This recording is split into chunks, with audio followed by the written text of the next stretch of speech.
He says, "What do the eyes of a man see in this place?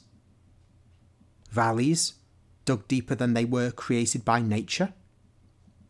Hills formed by man with massive ramparts, winding roads penetrating into the mountain like dens of animals.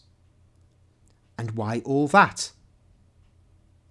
To stop a danger which is not known whence it may come, but is felt impending, like a hailstorm from a stormy sky.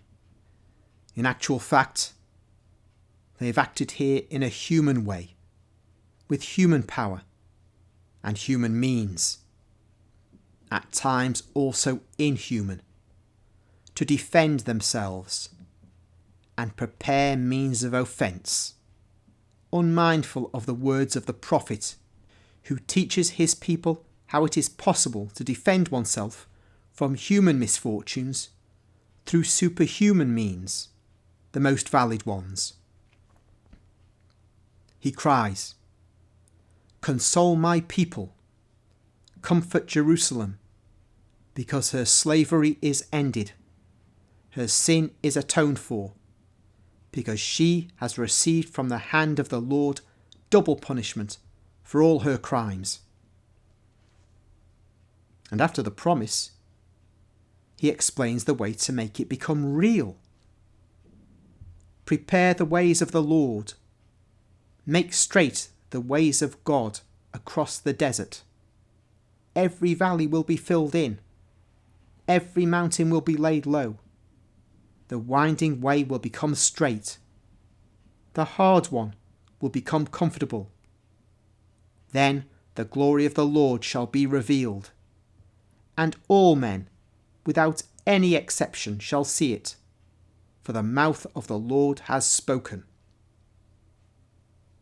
Those words were taken up by the man of God, John the Baptist, and death only silenced them on his lips.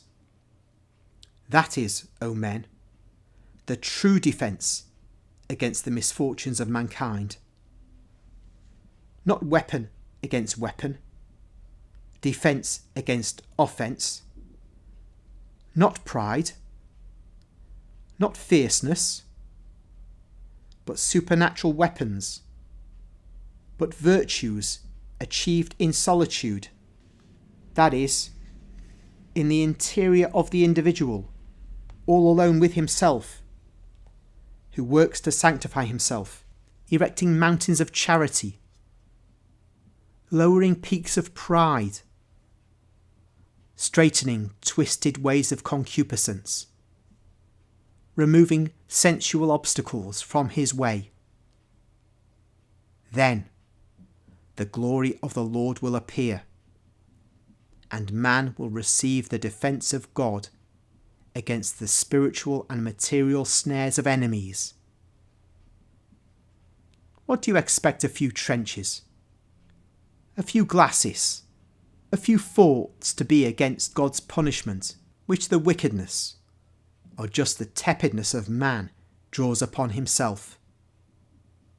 Against punishments which will be named Romans, as in the past they were named Babylonians, Philistines, or Egyptians, but in actual fact are divine punishments and nothing else, deserved by the excessive pride, sensuality, greed, falsehood, selfishness, disobedience to the holy law of the Decalogue.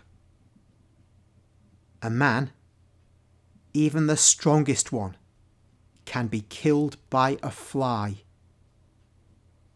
Even the most fortified town can be taken by storm when neither man nor town enjoy God's protection, which vanishes or is driven away by the sins of man or of the town. The prophet goes on saying, "All flesh is grass, and all its glory is like a wild flower. The grass withers, the flower fades, as soon as the breath of the Lord blows on them. Today, by my will, you are looking at these men with pity, whereas up to yesterday, you had looked at them like machines compelled to work for you. Today, because I put them, brothers among brothers, amid you, who are rich and happy, today you see them for what they are, men. Contempt or indifference have disappeared from many hearts, and pity has replaced them. But consider them more intimately, beyond their oppressed flesh. In it, in them, there is a soul, a thought, feelings as in you.